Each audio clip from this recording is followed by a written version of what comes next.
Hello friends, आप सबका बहुत बहुत स्वागत है रैंकर्स मंत्रा में। फ्रेंड्स, इस वीडियो में हम लोग बात करेंगे नई नियोजन नीति पर, जो हाई कोर्ट में अभी भी कल सुनवाई हुई है। तो किस दिशा में ये केस जा रही है, मैट्रिक और इंटर और हिंदी भाषा का जो मामला है उस पर हम लोग बात करेंगे। साथ ही सरकार 1932 के खतियान और ओबीसी आरक्षण पर प्रस्ताव लाने जा रही है, इस विषय पर भी चर्चा करेंगे। हालांकि ये कहा जा रहा था कि एक दिन का सत्र रखा गया था 5 सितंबर को विधानसभा का, इसमें 1932 का खतियान आधारित नियोजन नीति और ओबीसी आरक्षण पर प्रस्ताव आ सकता है, लेकिन नहीं आया है। और अब सरकार की तरफ से क्लियर किया जा रहा है कि झारखंड के मुख्यमंत्री हेमंत सोरेन ने आज विधानसभा में कहा है, जो एक दिन का सत्र था उसमें झारखंड के मुख्यमंत्री हेमंत सोरेन ने कहा है कि उनकी सरकार 1932 के खतियान पर आधारित स्थानीय नीति और अन्य पिछड़ा वर्ग के आरक्षण पर बहुत जल्द प्रस्ताव लाने जा रही है।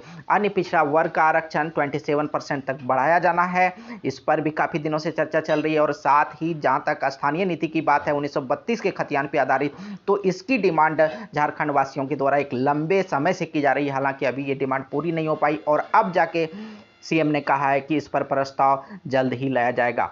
अब बात करें कि नई नियोजन नीति जो है उस पर हाई कोर्ट की तरफ से जो केस चल रहा है हाई कोर्ट में, और उस पर जो सुनवाई हुई है किस दिशा में जा रही है, ये मामला है झारखंड से ही मैट्रिक और इंटर करने का जो नियोजन नीति में प्रावधान है। जनरल कैटेगरी के स्टूडेंट्स के लिए आरक्षित वर्ग को इसमें छूट दी गई है। साथ ही हिंदी भाषा को शामिल नहीं किया गया है रीजनल लैंग्वेज में, तो इस पर भी सुनवाई चल रही है।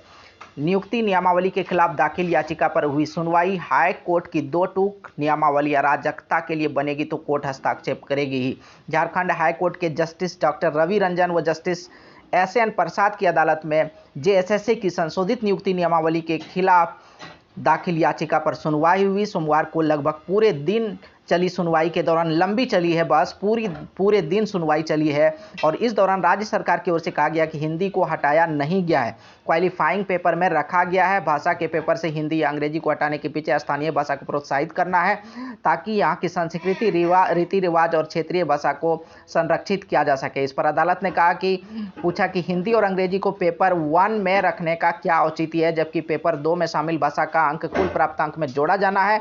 और पेपर 1 का प्राप्तांक, जैसा कि आप सभी को ज्ञात है कि हिंदी और अंग्रेजी क्वालिफाइंग है, उसका प्राप्तांक नहीं जोड़ा जाना, जबकि पेपर 2 का प्राप्तांक जोड़ा जाना है। इसके अलावा क्षेत्रीय भाषा में उर्दू को कैसे शामिल किया जा सकता है, इस दौरान सरकार की ओर से कहा गया कि अल्पसंख्यकों को केंद्र में रखकर यह संशोधन किया गया है। लेकिन यहाँ पर 2 टूक कहा है हाई कोर्ट ने कि बिल्कुल ऐसा नहीं चल सकता है, और लगभग इस दिशा की ओर बढ़ रहा है ये केस कि हाई कोर्ट का शायद ये जजमेंट होगा ही कि नियमावली में जो है संशोधन होगा फिर से, और मैट्रिक और इंटर के विषय पर जो विवाद है, मैट्रिक और इंटर के विषय पर संशोधन हो सकता है। साथ ही हिंदी और अंग्रेजी संबंधित विवाद है, खास करके हिंदी भाषा से संबंधित, हिंदी भाषा को क्वालिफाइंग से हटाकर फिर जो है रीजनल लैंग्वेज या इस तरह से एडजस्टमेंट करना होगा कि फिर से हिंदी भाषा के मार्क्स को मेरिट लिस्ट में जोड़ा जा सके।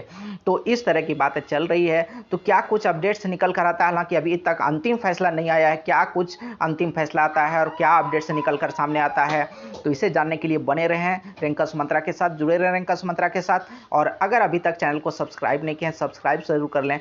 धन्यवाद, जय हिंद।